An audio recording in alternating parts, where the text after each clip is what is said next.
The talking cat.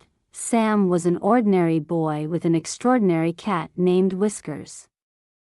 One clear night, Sam gazed at the stars and saw a shooting star streak across the sky. Without thinking, he made a wish. I wish I could have help with my test tomorrow. The next morning, Sam woke up to a surprise. Whiskers sat on his bed and said, "Good morning, Sam. Let's talk about your test." Sam blinked in disbelief. You can talk?" he stammered. Whiskers nodded. "Of course. You made a wish, didn't you?"